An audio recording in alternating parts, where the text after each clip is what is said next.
For episode 4 of Home Skin, we're talking all things meet our packaging manufacturer.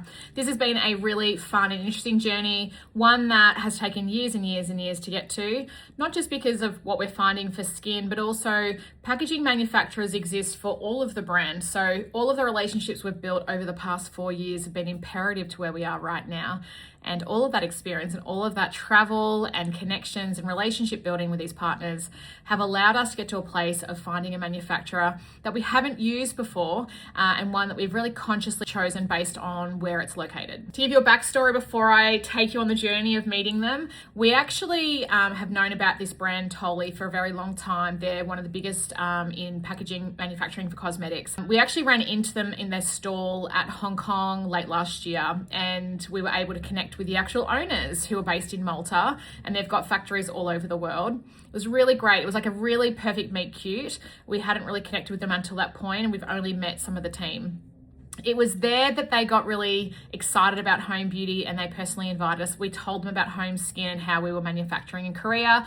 They were very excited to hear that because they actually have a very big factory there in Korea, in Seoul. And so it was a perfect alignment. And we were happy to be going to Korea to go meet with a film manufacturer. And they very much said, please, we would love to host you at our Korean factory and offices, and we would love to work on the project with you. It was from there we traveled up and we went and met them in Korea. So I'm going to show you the footage of some behind the scenes of us meeting with them. It was really wonderful.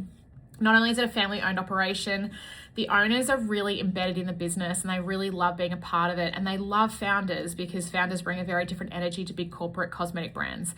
And so they're very excited for home beauty. We're very excited to meet with them. So I'm going to show you where we went to Korea and met the team and had some fun. And let's go see what the packaging looks like. So we are talking all things packaging for this meeting. This is all about finding the right components. It's actually a lot harder than you think it is. It's not just about finding one cute vessel, it's about finding one that fits into the story. So we're just finding the right ones at the moment. So I've got to go because they're all come back in.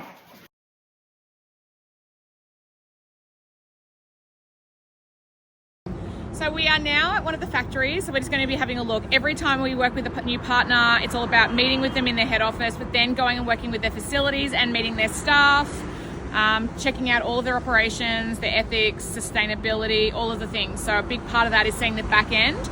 Apparently that's a rare thing for a founder to do, but I really, really love it. So building these relationships are really strong. So for this one, this is about finding the best packaging possible for all the skincare range.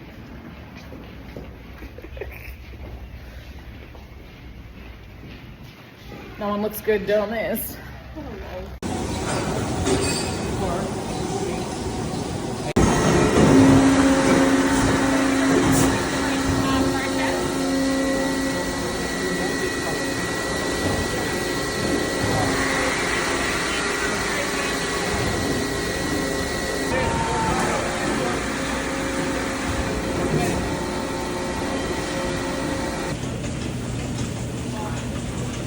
So we were just in one of the chemical rooms, and I was really enjoying the smell, and I was like, it smells so good. And then one of the girls said, actually in Korea, if you like that smell, it means you have a parasite.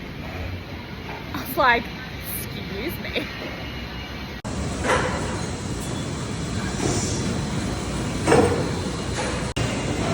What's the part? It's inside.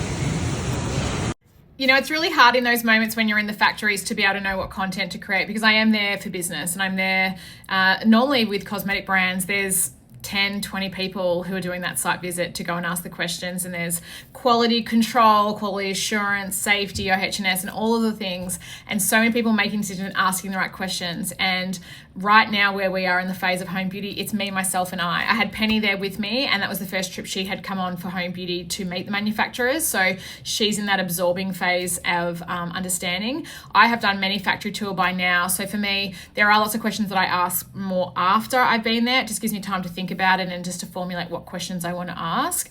But we already know we do a lot of the due diligence before we get there. So we know that they're ethical before we get there. So we don't question any of their practices. We know that. And so that was a really great factory tour. Sanjay is a lovely, lovely guy. I actually met him in Bologna the previous year and I thought he was fantastic. And he's really funny and lovely and really looked after us. So where we came out of that was I recognized that facility was amazing. I saw a few other brands on the line and they were some of the best in the world. So I was very excited to see that they have, we know that they partner with the best because they're up there. But after that initial meeting that we had with them in their showroom was really to talk about the other components we had, because we're very dedicated on having a soft square vessel. So they were presenting those options to us. They weren't finalized. We were just looking at them. I did get a good sense of what I wanted to launch with them, but we do have some issues with the packaging on trying. The biggest thing that we are at right now is I'm not going to pay or invest money right now into custom tooling. And custom tooling is making something completely unique for us at Home Beauty. Big brands can do that, but actually even the biggest brands use stock vessels, and custom tooling costs a lot of money. And we chose to do custom tooling with the eyeshadow palette because I quite literally looked for 2 years on that palette before I settled on that one, and I realized I had to pay for a custom tool because I wanted it to be refillable and all the things. So where we got to with the skincare was that I would love to have done custom tooling, but it's really expensive and I couldn't do that.